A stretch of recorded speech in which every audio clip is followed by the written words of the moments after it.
सुखदेव जी कहते हैं परीक्षित, भगवान जब इच्छा करते हैं सृष्टि को बनाते हैं, तब राजा परीक्षित बोले कैसे बनाते हैं?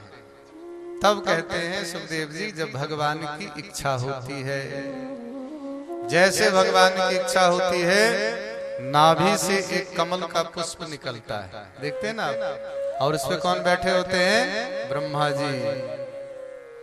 ब्रह्मा जी अपने चारों तरफ देखते हैं, जल ही जल, जल ही जल। जल के भीतर जाकर देखते हैं कि मुझे करना क्या है, पार नहीं पाते कि ये कमल का पुष्प कहां से आ रहा है। आकाशवाणी होती है कि ब्रह्मा तप करो, ब्रह्मा जी तप करते हैं, तब भगवान कहते हैं कि सृष्टि की रचना करो। ब्रह्मा जी कहते हैं सृष्टि की रचना तो करेंगे, लेकिन जल के ऊपर कैसे करेंगे? उसी समय में भगवान का बराह अवतार होता है। कौन सा अवतार? बराह अवतार। बोलिए बराह भगवान की। बराह भगवान जल के भीतर जाते हैं, पृथ्वी को लेकर आते हैं। रास्ते में हिरणाक्ष नाम का असुर मिलता है, भगवान उसका उद्धार करते हैं और जल के ऊपर पृथ्वी को स्थापित करते हैं। ब्रह्मा जी से कहते हैं अब सृष्टि का विस्तार करो। ब्रह्मा जी मानसिक सृष्टि का विस्तार करते हैं। ब्रह्मा जी के सामने 4 पुत्र प्रकट हो जाते हैं, सनक, सनंदन, सनातन और सनत कुमार। ब्रह्मा जी चारों से कहते हैं कि आप सृष्टि का विस्तार करो। चारों कहते हैं कि सृष्टि का विस्तार तो करेंगे, लेकिन पहले भगवान का भजन कर लें, थोड़ा साधना पूजा पाठ कर लें। और ये चारों चले जाते हैं हिमालय खंडों में तपस्या करने, सृष्टि का विस्तार नहीं करते।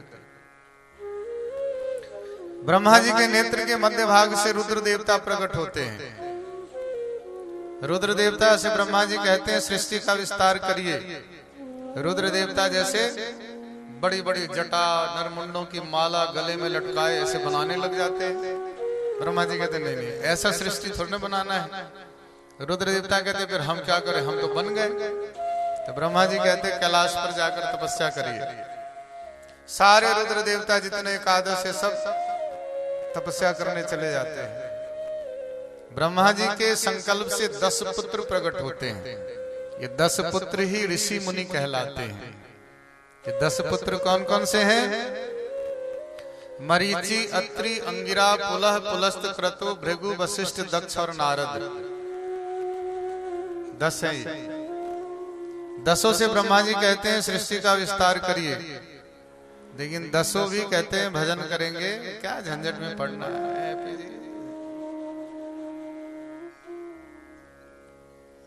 ब्रह्मा जी सोचते हैं भाई जिसको बनाता हूं सभी कहता हूं भजन करेंगे, पूजा करेंगे, अब इस सृष्टि का विस्तार कैसे होगा? फिर ब्रह्मा जी की छाया से कर्दम ऋषि प्रकट होते हैं।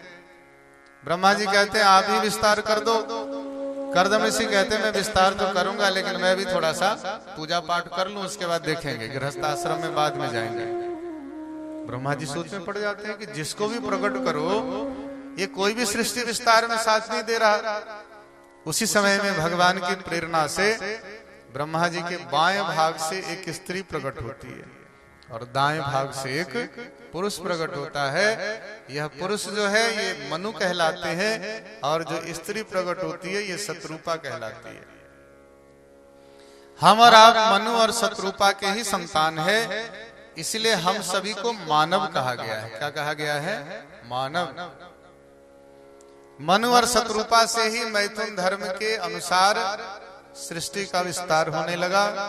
मनु और शत्रुपा के ही 3 पुत्री थी, आकुति, देवहूति और प्रसूति, और 2 पुत्र थे, प्रियव्रत और उत्तानपाद।